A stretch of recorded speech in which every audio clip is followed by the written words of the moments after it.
Hello, welcome back to my channel. എല്ലാവർക്കും സുഖമെന്ന് വിശ്വസിക്കുന്നു. ഇന്നൊരു ഒനിയൻ ചട്നിയുടെ റെസിപ്പിയാണ്. അതിനുവേണ്ടി തയ്യാറാക്കുന്നതിനായി ആദ്യമായി ഒരു ചട്ടിയിലേക്ക് നമുക്ക് എണ്ണ ഒഴിച്ചു കൊടുക്കാം.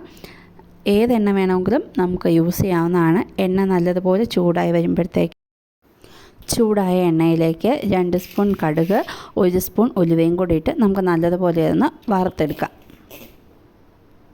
അതൊരു ഗോൾഡൻ കളറായി കഴിയുമ്പോഴത്തേക്ക് നമുക്കതിലേക്ക് എരിവിനനുസരിച്ചുള്ള ഉണക്കമുളകും കൂടെ ചേർത്ത് അതിൻ്റെ കൂടെ 1 സ്പൂൺ ചെറിയ ജീരകവും കൂടെ ചേർത്ത് നല്ലതുപോലെ വറുത്ത് മിക്സി ജാറിലാക്കി നമുക്ക് അരച്ചെടുക്കാം.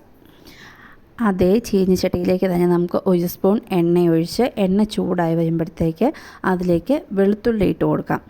വെളുത്തുള്ളി ഒരു ചെറുതായിട്ട് വഴണ്ട് വരുന്ന സമയത്ത് നമുക്ക് 4ആയിട്ട് മുറിച്ച് വെച്ചിരിക്കുന്ന സവോളയും കൂടെ ചേർത്ത് അതൊരു ഗോൾഡൻ കളറായി നല്ലപോലെ ഒന്ന് വഴറ്റിയെടുക്കാം.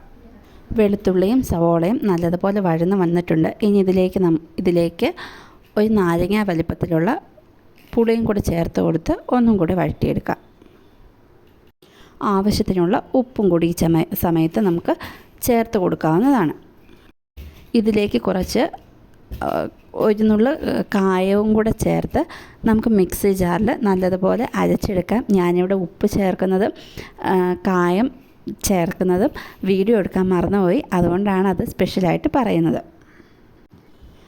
മിക്സി ജാറിലേക്ക് ഇട്ടതിന് ശേഷം നമുക്കതിലേക്ക് 1/2 സ്പൂൺ മല്ലിപ്പൊടിയും കൂടെ ചേർത്ത് കൊടുക്കാം. പച്ചമല്ലി ഉണ്ടെങ്കിൽ അത് വറുത്ത് ചേർക്കുന്നതായിരിക്കും ഇച്ചിരിയും കൂടെ കറിക്ക് ടേസ്റ്റായിട്ട് തോന്നുന്നത്.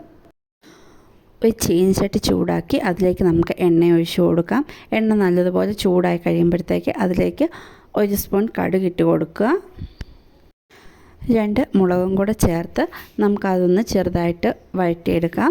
അതിനുശേഷം നമ്മൾ അരച്ച് വെച്ചിരിക്കുന്ന അരപ്പെല്ലാം കൂടെ ചേർത്ത് നല്ലതുപോലെ മിക്സ് ചെയ്തെടുക്കാം. ദോശ, ഇഡ്ഡലി, ചപ്പാത്തി, ചോറ്, കഞ്ഞി എല്ലാത്തിനും കൂട്ടാൻ പറ്റിയ നല്ല ടേസ്റ്റി ആൻഡ് ഹെൽത്തി ആയിട്ടുള്ള ഒരു ചട്നിയാണ്. എല്ലാവരുടെയും ഫീഡ്ബാക്ക് അറിയിക്കുക. Thank you.